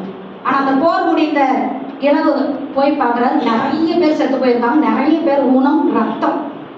அந்த செகண்ட் இவர் என்ன பண்ணிட்டாருன்னா சன்னியாசம் வந்துருச்சு அவர் மனசு. ஐயோ இந்த போரால் இத்தனை பேர் அழிகிறாங்களே, இன்னைக்கே நான் அரசர் பதவியை விட்டு சன்னியாசம் மேற்கொள்ள சன்னியாசம் போயிட்டாரு. அடுத்து படையை வழி நடத்த ஆள் இல்லை, எதிர்நாடி இவங்களை தோற்கடிச்சாச்சு, மக்கள்லாம் அடிமை ஆயிட்டாங்க. இப்போ இந்த இடத்துல வரலாறு என்ன சொல்லுதுன்னா இவர் செய்தது தவறு அப்படின்னு சொல்றாங்க. ஏன் தவறுன்னு சொல்றாங்கன்னா, நீ அந்த கடமையில இருக்கிற அப்படின்னா நீ கட்டாயம் அதை செய்துதான் ஆகணும். ஏனென்றால் அரசருக்கான கடமை என்பது போர் புரிவது. உனக்கு போரில் விருப்பம் இல்லை என்றால் நீ இந்த போரை ஜெயித்து வேறொரு அரசரை நியமித்து மக்களை ஒப்படைத்து தான் நீ சன்னியாசம் போகணுமே தவிர நீ போர் நடக்கவே சன்னியாசம் போனினால் மிகப்பெரிய பாவத்துக்குள்ளாகிறாய். ஏனென்றால் உன்னை நம்பளவங்களா நீ என்ன ஆகிட்ட, ஏமாத்திட்ட. அப்போ ஒரு குடும்பத்தில் ஒரு மனைவி இருக்கிறாங்க, ஒரு கணவன் இருக்கிறாங்க, 2 குழந்தைங்க இருக்குதுன்னா எனக்கு குடும்ப கடமை இருக்குதுன்னா நான் கடமையை சரியாக செய்து அதை படிக்க வச்சு கல்யாணம் பண்ணி வைக்கிற வரைக்கும் கடமை இருக்குன்னா நான் பண்ணி தான் ஆகணும். இப்போ ஒரு குழந்தை 2 குழந்தை பெற்று அது சின்னதில் இருக்கும் போதே படிக்கும் போதே எனக்கு குடும்ப வாழ்க்கையில் இன்ட்ரெஸ்ட் இல்லை, நான் சன்னியாசம் போகிறேன் அப்படின்னா அது ஏற்றுக்கப்படாது. அதை நீ கல்யாணம் பண்ணுறதுக்கு முன்னாடியே சன்னியாசம் போயிருந்தீங்கன்னா அது வேறு. ஆனால் நமக்கான ஒரு குடும்பம்னு வந்துட்டு அந்த கடமையை நான் என்ன பண்ணி தான் ஆகணுங்க, செய்து தான் ஆகணும். இந்த கடமையிலேருந்து அங்கே தவறுது, அங்கேருந்து இங்கே தவறுது. யாருக்கு எந்த கடமை விதிக்கப்பட்டதோ அதை கட்டாயம் செய்யணும். இதில் நமக்கு கவனம் இருக்கணும். அதே போல் ஒரு டீச்சர் பாடம் எடுக்கிறாங்க, இதுவும் கடமை தான். அந்த ஒழுக்கம் கடமை ஈகையில் தான் இப்போ நான் சொல்லிட்டு இருக்கேன். ஒரு டீச்சர் பாடம் எடுக்கிறாங்க அப்படின்னா நான் திருப்தியாக பண்ணிட்டேன் அப்படிங்கும் போது அவங்க ஜெயிச்சிட்டாங்க. அதில் 10 பேர் ஃபெயில் ஆகுறாங்க, 10 பேர் ஃபர்ஸ்ட் மார்க் எடுக்கிறாங்க அப்படின்னா அதுக்கு இவங்க பொறுப்பாக முடியாது. ஏன்னா இவங்க பர்ஃபெக்டாக பண்ணிட்டாங்க அப்படின்னா அங்கே அவங்ககிட்ட இருக்கக்கூடிய அறிவு குறைபாட்டினால் அவங்களுக்கு தோல்வி வருதுன்னா அதனால் இவங்களுடைய பலன் மாறாது. வார்த்தையை நல்லா புரிஞ்சுக்கோங்க. கடமையை செய்யும் போது இறைவனுக்கு உண்மையாக விசுவாசமாக பண்ணிட்டீங்கன்னா அங்கே பின்னாடி வெற்றி வந்தாலும் தோல்வி வந்தாலும் உங்களுக்கான பெனிஃபிட் உண்டு. அதனால் எதுவும் தடுக்கப்படாது. அதனால் இப்போ நான் பேசிக்கிட்டு இருக்கும் போதே என் மனசில் என்ன ஓடக்கூடாதுன்னா, இவங்க என்னுடைய ஸ்பீச்சை பற்றி என்ன சொல்லுவாங்க, பின்னாடி போய் என்ன பேசுவாங்க, இது ஓடக்கூடாது. இப்போ என் மனசில் என்ன ஓடணும்னா, எனக்கு கொடுத்த 1 மணி நேரத்தில் நான் சரியாக மகர்ஷி தத்துவத்தை சொன்னேனா, இவங்க வாழ்க்கையில் எங்கேயாவது இந்த கருத்து போய் மாற்றத்தை உருவாக்குமா, மகர்ஷி என்ன ஒரு கருவியாக பயன்படுத்திக்கிறாரா, இந்த கருத்து தான் இருக்கணுமே தவிர இதிலே எனக்கு திருப்தி வரணுமே தவிர பலனில் திருப்தி என்பது இருந்தால் அது பல நேரத்தில் என்ன வருங்க, ஏமாற்றத்தை தான் கொடுக்கும். ஓகேங்களா? அடுத்தது சர்வீஸ். சர்வீஸ் பற்றி உங்களுக்கு தெரியும். கொடுக்கலை என்றால், கொடுக்கவில்லை என்றால் பறிக்கப்படும். அவ்வளோதான். இதுக்கு மேலே சொல்கிறதுக்கு ஒன்றும் இல்லை. நமக்கே தெரியும் எப்படி எப்படி சமுதாயத்துக்கு பண்ணணுங்கிறது. நான் பின்னாடி ஒரு ஸ்லைடில் டீட்டெயிலாக சொல்லிடுறேன். அடுத்தது தான், குடும்பம், சுற்றம், ஊர், உலகு என்ற 5 வகை கடமைகளை ஒன்றினால் ஒன்று கெடாமல் செய்தல்னு சொல்கிறார். குடும்பத்தை பார்க்குறேன்னு சமுதாயத்தை விட்டுறாதீங்க, சமுதாயத்தை பார்க்குறேன்னு குடும்பத்தை விட்டுறாதீங்கன்னு சொல்கிறாரு. இதை மகர்ஷியும் ஃபாலோ பண்ணார். மகர்ஷி சமுதாயத்துக்காக தன் அர்ப்பணிக்கும் போது ஒய்ஃப் கிட்ட பர்மிஷன் கேட்டு தான் வெளியே வந்தார். சமுதாயத்துக்கு வந்த பிறகும் அம்மாவின் கடமை ஒரு நாள் அவர் மிஸ் பண்ணதே கிடையாது. ஒன்றினால் ஒன்றை அவர் ஒரு நாள் விட்டு கொடுத்ததே கிடையாது. வாழ்ந்து காமிச்சிருக்காரு நமக்கு. ஓகே, இது நான் கொஞ்சம் டீட்டெயிலாக சொல்லணும்னு நினச்சேன். ஆனால் இப்போ நேரம் கருதி இதை அப்படியே நான் ஸ்கிப் பண்ணுறேன். 7வது பாயிண்ட், சமுதாயத்தில் ஆன்மீக அறிவு பெறவும் உலக அமைதி பெறவும் தொண்டு செய்தல்னு சொல்றாரு. நீங்க இங்க ஒரு விஷயம் புரிஞ்சுக்கோங்க. தொண்டு என்பது பணத்தால் மட்டுமல்ல, உடலால் செய்யலாம், அறிவால் செய்யலாம், ஏதோ ஒரு உதவி. திருமூலர் பாட்டு ஒன்று நம்மள நிறைய பேர் மனப்பாடமாகவே தெரிஞ்சிருக்கும். யாவர்க்குமாம் இறைவர்க்கு ஒரு பச்சிலை, யாவர்க்குமாம் பசுவுக்கு ஒரு வாயுரை, யாவர்க்குமாம் உண்ணும்போது ஒரு கைப்பிடி, யாவர்க்குமாம் பிறர்க்கு இன்னுரை தானே. ஒருத்தர் மனசு வருத்தத்தில் இருக்கும்போது என்கிட்ட வந்து ஆறுதல் கேட்டால் 10 நிமிஷம் ஆறுதல் சொல்றதே புண்ணியம் தான் சொல்றேன். அதை கூட நம்மளால பண்ண முடியாதா? தாராளமாக பண்ணலாம். அப்போ எங்கெல்லாம் எது பண்ண முடியும்னு பாருங்கன்னு சொல்றாரு. 8வது, பெண் குலத்தை மதிக்கணும். மகர்ஷி அதனால தான் மனைவி நல வேட்பு கொடுத்தாரு. பெண்களுக்கு குண்டலினி யோகம் கொடுத்தாரு. பெண்களை மிக உயர்வான இடத்துக்கு கொண்டு வந்ததினுடைய மிகச்சிறப்பு நம்ம வேதாத்ரி மகர்ஷியை சார். அதை விட்டு கொடுக்கவே முடியாது நம்ம எந்த இடத்துலையுமே. இன்னைக்கு எல்லா வாய்ப்பும் நமக்கு ஏற்படி கொடுத்தது மட்டும் அல்லாமல் எதிர்கால சந்ததிக்கிட்டே என்ன சொல்றாருன்னா, பெண்ணை மதித்தால் குடும்பம் நல்லா இருக்கும், குடும்பம் நல்லா இருந்தால் சமுதாயம் நல்லா இருக்கும் அப்படின்னு சொல்லி கடமையில முக்கியமான ஒரு இடத்துல இதை கொண்டு வந்து நிப்பாட்டுறாரு. 9வது, வருமானத்தில் 1% பிறர். இங்கே தான் பணத்தை பற்றி பேசுறாரு. இதுக்கு முன்னாடி சர்வீஸ் வந்து உடலால் பண்ணலாம், அறிவால் பண்ணலாம், எண்ணத்தால் கூட பண்ணலாம்னு சொல்றாரு. இங்கே பொருளால் கண்டிப்பாக பண்ணணும். உன்னுடைய மாத வருமானம் எவ்வளவோ அதை 1% எடுத்து ஏதோ ஒரு இடத்துல அதையும் முறையான இடத்துல கொடுக்கணும். பாத்திரம் அறிந்து பிச்சை எடு. நான் முதலே சொன்ன மாதிரி தேவையில்லாத இடத்துல பண்ணாம எங்க தேவை இருக்குதோ அங்க செய்யணும்னு சொல்றாரு. 10வது விஷயம், ஆன்மா தூய்மை பெற அகத்தவம், அகத்தாய்வு முறையாக செய்தல். ரெகுலர் பிராக்டிஸ் இருக்கணும். ஏனென்றால் இது வந்து நமக்கு செலவே இல்லாமல் இறைவனை வணங்குறதுக்கான ஈஸியான வழி. எந்த பூஜை பொருளும் வாங்க வேண்டியது இல்லை. கிலோமீட்டர் கணக்கில் கார் ஓடிட்டு போக வேண்டிய அவசியம் இல்லை. உட்கார்ந்த இடத்துல தவம் செய்து என்ன பண்ணலாங்க, இறைவனை உணர்ந்து இறை தரிசனம் பெற முடியும். அது எப்படி இருக்கணும்னு சொல்றாரு பாருங்க. பெண்கள் நல்லா கவனிச்சுக்கோங்க. புத்தகம் போய் புக்ககம், அதாவதுன்னா மாமியார் வீடு, புக்ககம் போய் மக்கள் பெற்றும் பிறந்த அகம் மறவாள் போல. கல்யாணம் ஆகி குழந்தை பெற்று குழந்தைக்கே கல்யாணம் பண்ணாலும் பிறந்த பெற்ற பெண்கள் என்ன பண்ண மாட்டாங்க, மறக்க மாட்டாங்க. அதுபோல சிக்கலுள்ள வாழ்க்கையிலும் சிவன் சீவன் நிலையை மறவாமல் இருக்க வேண்டும்னு சொல்றாரு. வாழ்க்கையில பிரச்சனை வந்தாலும் சந்தோஷம் இருந்தாலும் இறைவனை மறவாமல் இருக்க வேண்டும். இதான் 10வது விஷயம். இது வரைக்கும் மகரிஷி சொன்ன எல்லா விஷயத்திலையும் திரும்பி திரும்பி அவர் வலியுறுத்தி சொல்றது என்னன்னா, இறைவன் உனக்குள் கலந்துள்ளான் என்ற உணர்வோடு கர்மாவை செய், தவறு இருக்காது. தவறு இல்லாத கர்மம் ஆன்ம தூய்மையை கொடுக்கும், ஆன்ம தூய்மை சிக்கல் இல்லாத வாழ்க்கையை கொடுக்கும். இதுதான் அவர் சொல்ல வர்றார். அப்ப நம்ம ஆழ் மனசுல புரிந்து கொள்ள வேண்டிய விஷயம் என்னன்னா, பெற்றோர் வைத்த பெயரும் பிணமென்று ஆகிறது, விரும்பி உடுத்திய துணியும் கந்தவென்று போகுது, பாடுபட்டு சேர்த்த பொருள் வாரிசிடம் போகுது, கூடி வாழ்ந்த கணவனோ மனைவியோ கூடவா சாகுது, ஓடி ஓடி உழைத்த உடல் உயிரற்று கிடக்கிறது, உயிரை கொடுத்து காப்பேன் என்பதெல்லாம் ஊமையாகி நிற்கிறது, நீ வந்த உலகில் அவன் தந்த உடம்பில் சொந்தம் என்பது ஏதடா, தங்கி போகும் வழி போக்கனே நாமடா. அவ்வளவுதான். நம்மகிட்ட வந்து ஒரு செகண்ட் திரும்பி பார்த்தீங்கன்னா எதுவுமே வராது கூட. நான் எந்த அளவுக்கு கர்மயோகம் நல்லா பண்ணி புண்ணியத்தை வச்சிருக்கணும், பாவத்தை வச்சிருக்கணும், அது மட்டும்தான் கூட வரும். அதனால தான் கண்ணதாசன் வீடு வரை உறவு, வீதி வரை மனைவி, காடு வரை பிள்ளை, கடைசி வரை பாவ புண்ணியம் மட்டும்தான் சொந்தம். எல்லாம் அங்கங்க கழண்டுருவாங்க. அதனால இந்த வாழ்க்கை நல்லா இருக்கணும், நிம்மதியாக இருக்கணும்னா இறை உணர்வு அவசியம். வள்ளலார் பாட்டோடு நிறைவு செய்கிறேன். ஏன்னா நம்ம குருவுக்கே குரு வள்ளலார் இல்லையா? அவர் கண்டிப்பாக நினைக்கணும் இந்த நேரத்தில்.